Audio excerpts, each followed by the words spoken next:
what I see from the new campaign by these members of the European Parliament is that we have been heard.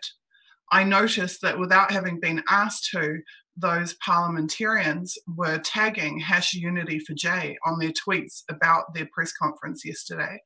And that tells me that they know full well about the history of the last 8 months of this campaign.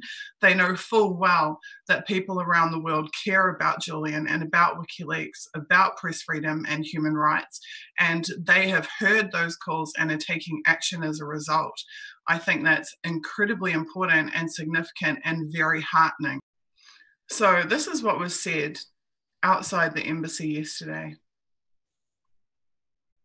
Dear representatives of the media, first of all, we would like to thank the Embassy of Ecuador for making this meeting possible for us, and of course, Julian Assange for agreeing to a visit under these difficult conditions.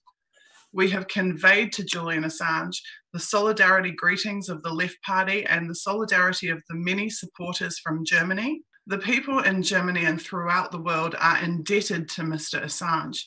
He has contributed to bringing to light the war crimes in Iraq and Afghanistan and the illegal activities of the secret services, particularly the CIA. He has opened our eyes to how dirty and bloody these wars were and are, and how much we have been deceived by our governments. He deserves our solidarity.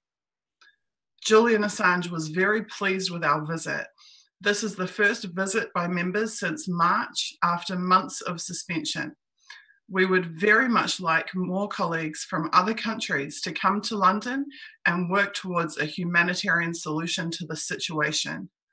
As parliamentarians, we should ask our governments to act. Unfortunately, the German government has so far done little to find a solution. We have regretted this. We have expressed our regrets about this to Julian Assange. Also, we call on our fellow MPs in the UK and across Europe to work for a humanitarian solution. The fight for an end to the imprisonment of Julian Assange is at the same time a fight against the attempt of the US government and legal authorities to get hold of a journalist in Europe who has published in Europe.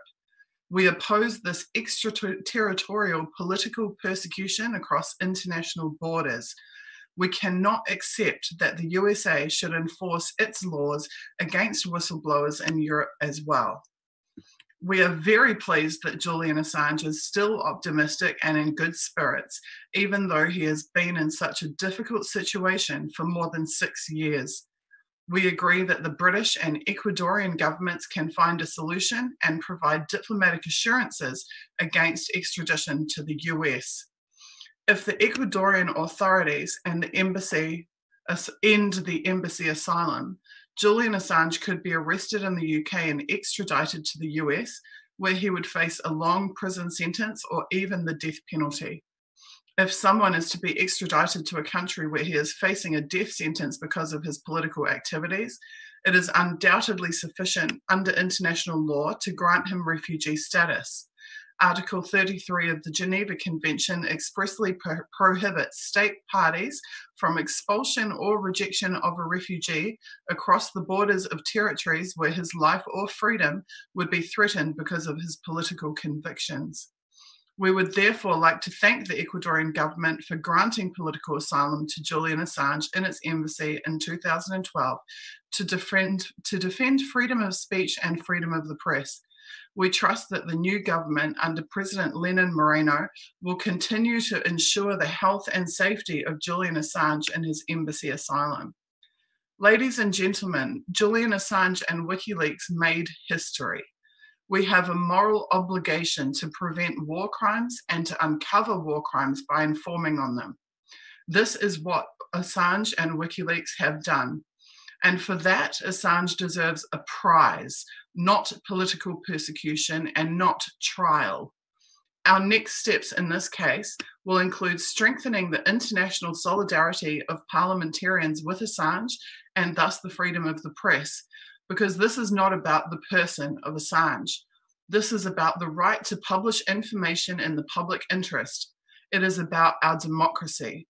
Therefore, 36 members from nearly a dozen European countries have now written to United Nations General Secretary Antonio Guterres, excuse my pronunciation, British Prime Minister Theresa May, and Ecuadorian President Lenin Moreno. We call on the German Federal Foreign Minister, Heike Hänsel, to show his attitude and to stand up for the health and safety of Julian Assange. By revealing secret documents, Julian Assange made public crimes committed by the US Army in the Iraq War, from which the then SPD-led federal government under Chancellor Gerhard Schroeder had also distanced itself. Thank you very much for your attention. In London, 20th of December 2018.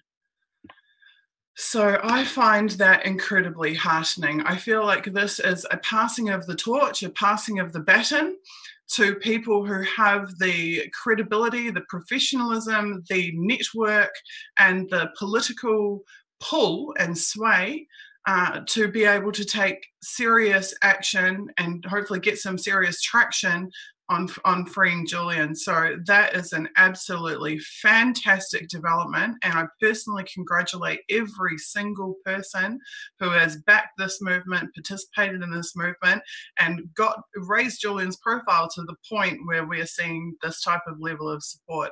It's absolutely fantastic.